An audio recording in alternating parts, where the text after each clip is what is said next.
어떻게 하면은 신앙생활을 잘할 수가 있겠는가? 관계를 잘해야 됩니다. 신앙생활은 관계라고 할 수가 있어요.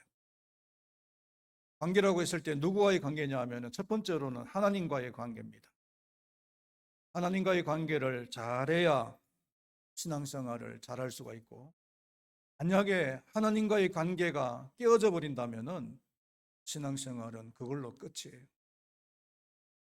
어떻게 하면 하나님과의 관계가 깨어지는가? 죄를 지을 때 하나님과의 관계가 깨어집니다. 하나님은 죄를 너무너무 싫어하시거든요. 죄를 원수처럼 생각하십니다. 그렇기 때문에 죄를 지으면 하나님과의 관계가 단절이 되어집니다. 그 다음에 관계는 사람과의 관계인데, 사람과의 관계를 잘해야 또 하나님과의 관계가 더 돈독해질 수가 있어요. 사람과의 관계라고 했을 때 물론 교인들과 성도들과의 관계도 있겠지만은 더 우선적인 것은 지도자와의 관계예요. 다시 말하면 목회자와의 관계라고 할 수가 있어요. 오늘은 교회 안의 지도자, 목회자와의 관계를 어떻게 해야 될지를 성경이 가르쳐 주고 있어요. 큰바위교회 성도님들은 지금까지 이 부분에 대해서 너무나 잘해왔어요. 목회자의 관계를 잘해왔는데, 이제 우리 큰바위교회가 세대 교체를, 리더십 교체를 해야 되는 이런 시기에 왔잖아요. 후임자를 이제 모셔야 될 그런 시기에 왔는데, 그런 시점에서 이 목회자와의 관계를 다시 한번 되새길 수 있는, 그래서 목회자와의 관계를 바람직한 자세를 갖추고서 후임 목회자를 맞이할 수 있는 그런 기회가 되면 좋겠다 하는 생각을 가져봅니다. 첫 번째로는 목회자는 어떤 사람인가 라는 거예요. 오늘 봉독한 12절 말씀에 보니까 첫 번째로는 수고하는 자이다, 이렇게 이야기를 했습니다. 너희 안에 수고하는 자라고 이야기를 했죠.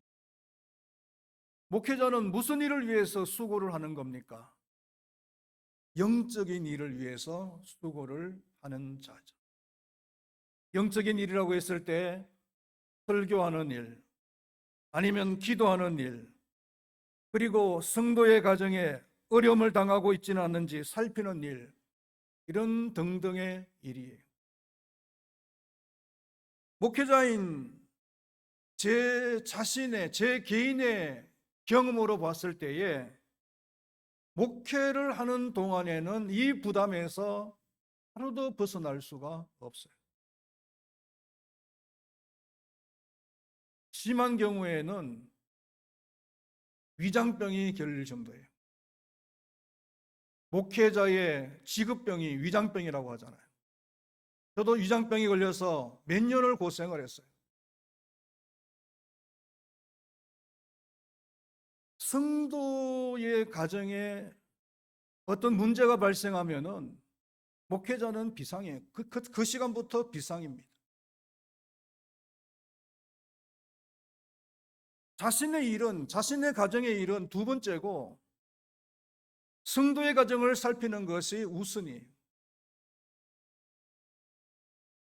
그러다 보니까 아이러니컬하게도 목회자의 가정에 또 위기가 찾아오는 이런 경우도 있어요. 왜 그렇습니까? 한 가정의 가장으로서 가족들을 돌봐야 되는데, 가정을 돌봐야 되는데, 가정의 일보다도 성도님들의 가정을 먼저 살피니까 자기 자신의 가정을 돌볼 그런 기회가 적은 거예요. 우리 시대에 가장 대표적인 목회자라고 할 수 있는 여의도 순복음교회 조영기 목사님이나, 아니면은 사랑의 교회 옥하는 목사님 같은 경우에 보면은 가정을 돌볼 시간적인 여유가 거의 없었어요. 그래서 교회적으로는, 목회적으로는 대단하게 성공을 하신 분들인지 모르겠지만 가정 목회로 봤을 때는 실패한 분들이다. 이렇게 평가를 할 수밖에 없어요. 오카노 목사님 같은 분은 얼마나 위대하신 분입니까? 얼마나 훌륭하신 분이십니까? 그런데 그 자녀 중에는요, 하나님을 안 믿는 자녀도 있어요. 그래서 기존 교회를 막 비난하는 그런 자녀도 있단 말이에요.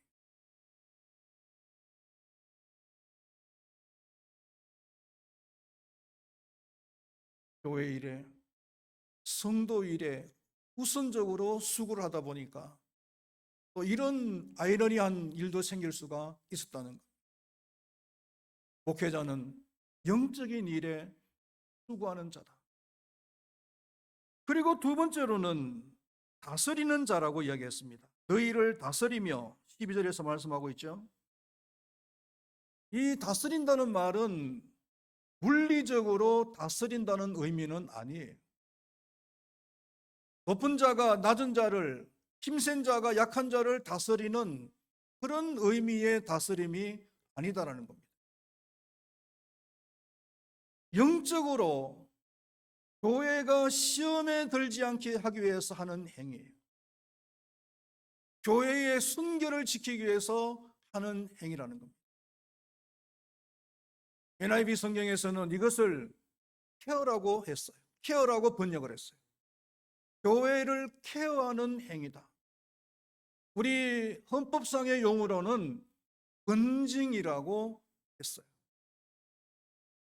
성경의 예를 보면은 많은 부분에서 얘기를 해주고 있지만 가장 대표적인 것이 마태복음 18장 15절에서 20절까지 내용입니다.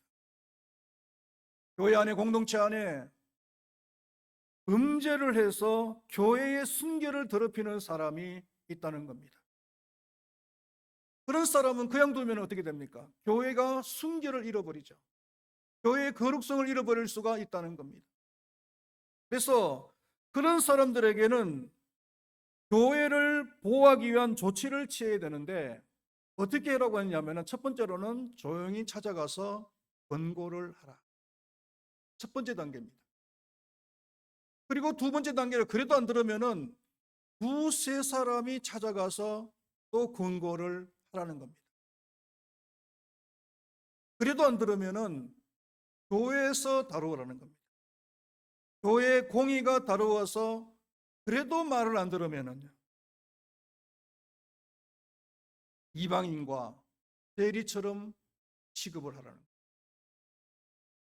요즘 용어로 이야기하면은 제명이나 출교를 시켜버려라. 교회에서 제명을 시켜버리든지 교회에서 쫓아내버려라.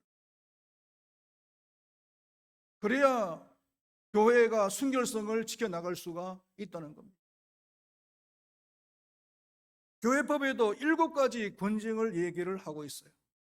그 7가지가 뭐냐면은 권계, 견책, 수찬정지, 정직, 면직, 제명, 출교 7가지입니다. 강도가 점점 높아지는 그 순서대로예요. 첫 번째 단계가 권계인데 이 권계라는 것은 그냥 가벼운 경고 정도 하는 거죠. 경고하는 정도예요. 그런데 출교는 뭡니까? 출교는 교회에서 그냥 쫓아내버리는 거예요. 중한 죄를 저질렀음에도 불구하고 교회의 권고를 듣지 않는 이런 경우는 교회에서 출교를 시켜버리는 거예요. 어떤 경우에 이 권징을 하느냐 하면은 몇 가지 예를 들면요. 첫 번째로 고의로 예배에 불참하거나 방해하는 행위. 뭐 바빴어? 아니면 몸이 아팠어? 예배를 빠지면 이해를 합니다. 그런데 고의적으로 예배를 빠진다든지 아니면은 다른 사람이 예배를 참석하는데 방해하는 행위. 아니면은 교인 간에 불화하거나 아니면은 고의로 교회를 분리시키는 행위. 어떤 성도는 교인들과 싸우고는요. 둘이서 찾아왔어요. 저를 찾아와가지고 목사님 누가 잘하고 못했는지 목사님이 판단을 좀 해주십시오. 그러면서 저 앞에서 막 싸우는 거예요.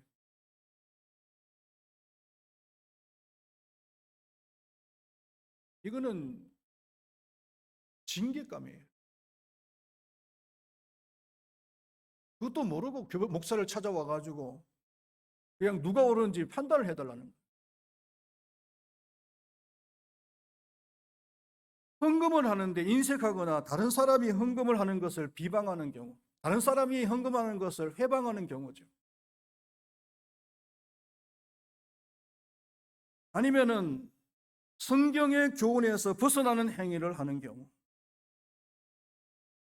목사의 설교를 고의적으로 왜곡하거나 비난하는 경우, 미신을 신봉하는 행위, 이단을 추종하는 거죠. 이단을 추종하는 것은 이것은 그냥 제명출교예요. 음주나 흡연을 하는 행위.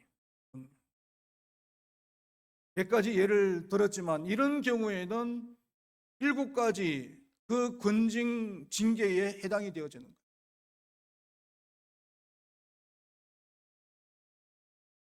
이러한 행위를 하는 사람이 교회 안에 버젓이 있으면은 교회가 거룩성을, 순결성을 지켜나갈 수 없기 때문에 권징을 해야 되는 거죠. 그런데 참 권징이 쉽지 않아요.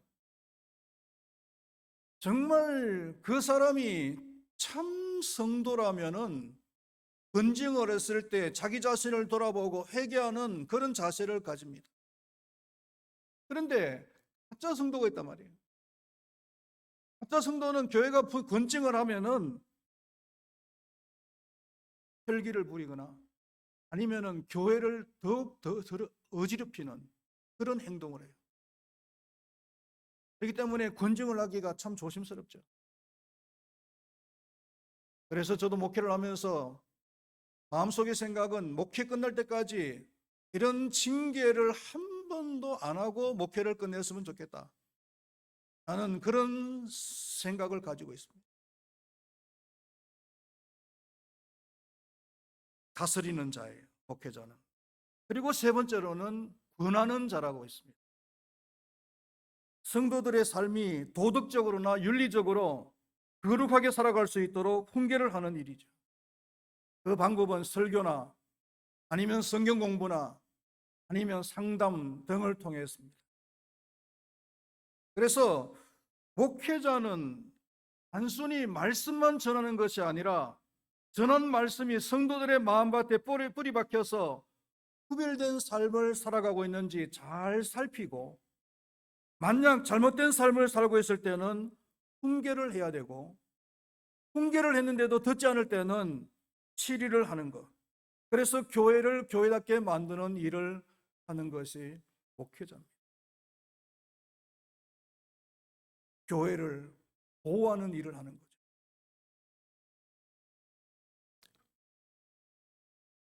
이 성도들과 목회자와의 그 차이점을 한번 생각을 해보면은 신분상으로는 차이점이 없어요. 성도들이나 목회자나 똑같이 하나님의 자녀들이에요. 특별한 신분을 가진 것이 아닙니다. 그러나 직분상 차이점은 있어요. 목회자는 목회의 일을 하는 사람이라는 거죠. 이 목회가 뭡니까, 여러분? 목회는 세상의 일과 구별되는 하나님의 일이죠. 구약으로 이야기하면은 제사장이나 레위인들의 그 역할과 비슷하다라고 볼 수가 있죠. 전적으로 하나님의 일을 하는 사람. 하나님께서 목회의 일을 시키기 위해서 부르시고 보도의 훈련을 시킨 사람이 바로 목회자라는 거예요. 그렇다면은 성도들이 목회자에 대한 태도는 어떻게 해야 되는가 하는 겁니다. 12절 말씀을 보면은 12절 마지막에 보니까 알아라 이렇게 이야기하고 있습니다. 너희가 알고 이렇게 이야기했죠. 안다라고 하는 말은 단순히 안다는 얘기가 아니고 그 가치를 안다는 얘기. NIV 영어 성경에서는 이 안다라는 말을 respect라고 했어요. respect로 번역을 했어요. respect가 무슨 뜻입니까? 존경한다는 뜻이죠. 그러니까 목회자의 그 가치를 알면은 존경할 수밖에 없다는 거예요. 제가 운동을 하기 위해서 탁구를 치고 있는데요. 그 평동에 가면은 벌터 문화센터라고 있습니다. 거기서 일주일에 한 번씩 탁구를 치고 있는데 그 모임은 그 당근이라고 하는 SNS에서 만나가지고 동아리를 만들어서 탁구를 치는 그런 모임이에요.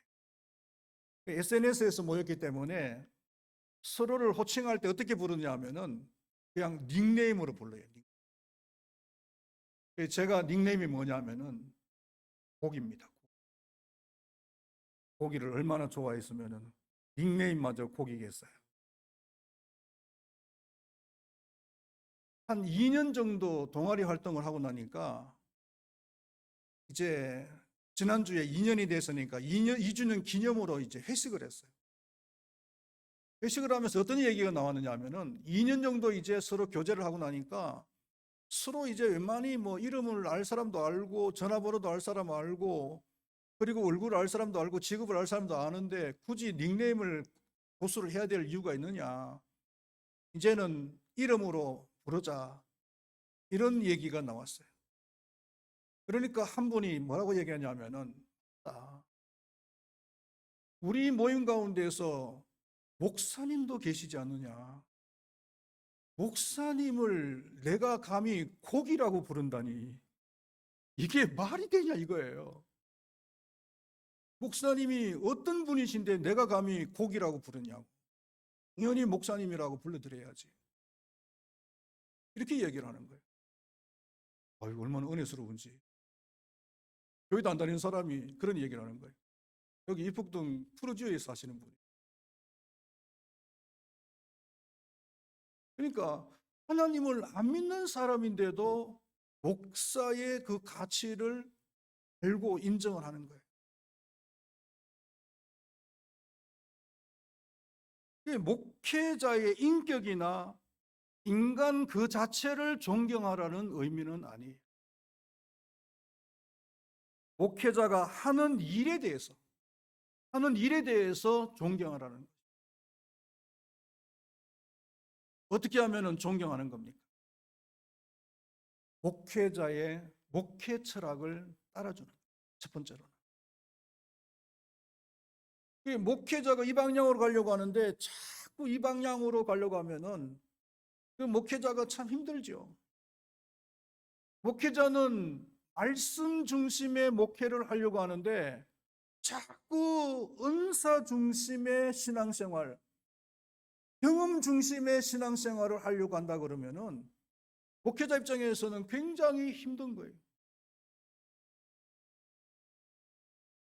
목회 철학을 잘 따라주는 것이 존경하는 방법입니다. 그리고 두 번째로는 내 자신에게 맞는 목회자를 만들려고 하지 말라는 거예요. 그리고 세 번째로는 다른 목회자와 비교하지 마라. 특히 설교. 요즘은 막 다른 목사님들의 설교를 들을 수 있는 기회가 워낙 많으니까. 그런데 목회자 입장에서는 제일 비호감 성도가 누구냐 하면요. 목회자 앞에서 다른 목사님 설교 자랑하는 사람. 제가 어느 누구 목사님 설교를 들었는데요. 그 목사님이 얼마나 은혜스럽게 말씀을 하시는지 하면서 그 자랑하는 거 있죠. 자기 교회 목사님 앞에서. 목사 입장에서 기분이 어떻겠어요? 결코 좋을 리가 없겠죠. 비호감이에요.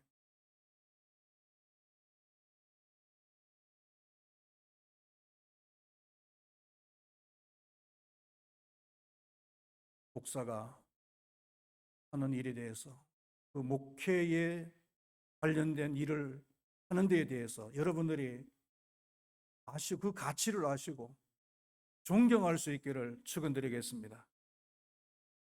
그리고 두 번째로 13절에서 뭐라 그랬습니까? 귀히 여겨라, 이렇게 얘기를 했어요. 가장 귀히 여겨라, 이렇게 얘기를 하죠. 목회자를 가장 귀히 여겨야 될 이유는요, 그의 사역 때문에, 일 때문이라는 거죠. 하나님의 일을 하는 사람들이잖아요. 그리고 성도들을 위해서 일을 하는 사람들, 매일같이 여러분들을 위해서 기도해 주는 사람이 있습니까? 목회자 이외에 여러분들을 위해서 매일같이 기도해 주는 사람이 있어요? 여러분들이 몸이 아플 때 여러분들의 그 건강을 위해서, 여러분들의 회복을 위해서 매일같이 기도해 주는 사람이 있어요?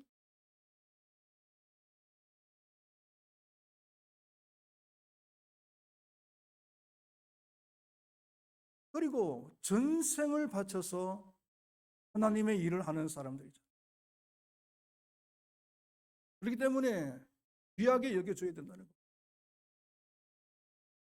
귀하게 여긴다는 얘기는 감사해라. 하나님께 물론 감사를 해야 되지만 사람에게도 감사를 해야 돼요.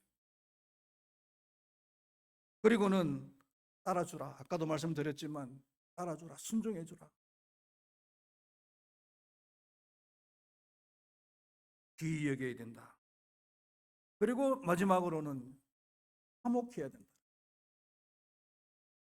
13절 말씀에서 얘기하고 있죠. 우리가 신앙생활하면서 가장 조심해야 될 것이 뭐냐면은 목회자와의 감정 싸움하는 것. 이거 조심해야 돼요. 물론 목회자도 부족하고 실수를 할 때도 있어요.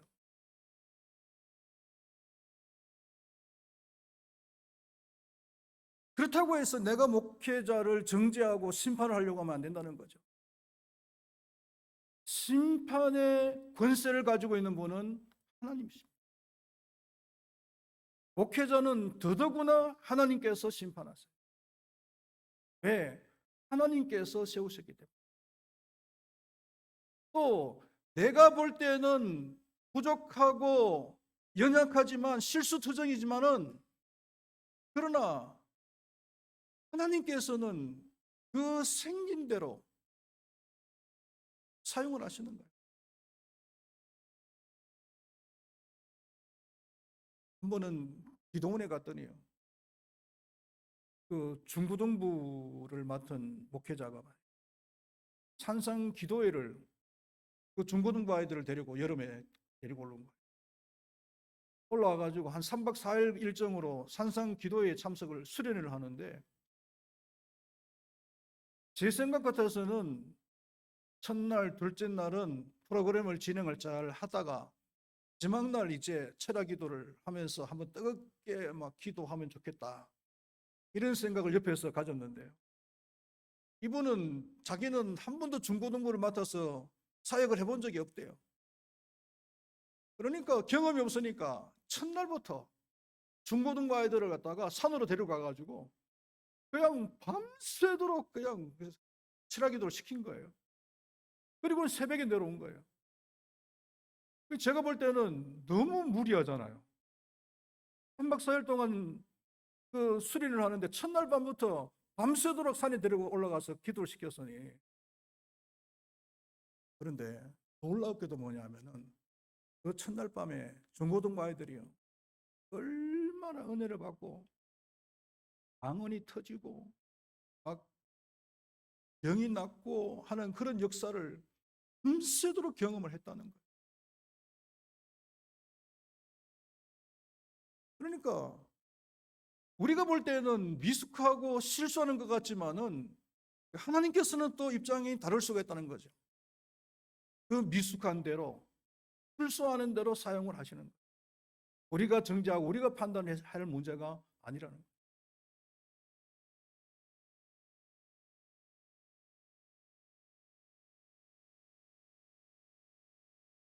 화목하는 방법은 에베소서 4장 2절에 있는 말씀과 같이 겸손과 온유로 대하고 오래 참음으로 대하고 그리고 용납하라. 이겁니다. 실수나 부족한 것을 그냥 용서하고 그리고 그 자체로 받아들이라는 겁니다. 뜯어 고쳐서 받아들이려고 하면 안 돼요. 그대로 받아들일 때 화목할 수가 있습니다. 말씀을 결론 지으면은요,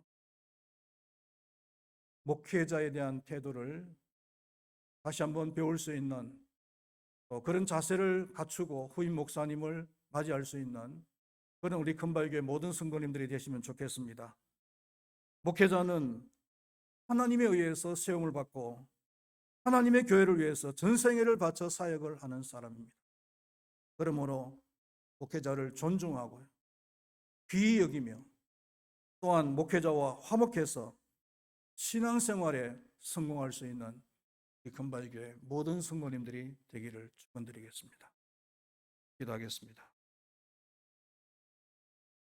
하나님 아버지, 오늘은 교회 지도자 즉 목회자와의 그 관계에 대해서 말씀을 나누었습니다. 목회자는 다스리는 자입니다. 수고하는 자입니다. 그리고 권하는 자입니다. 하나님의 일을 위해서 이러한 일을 하는 자입니다.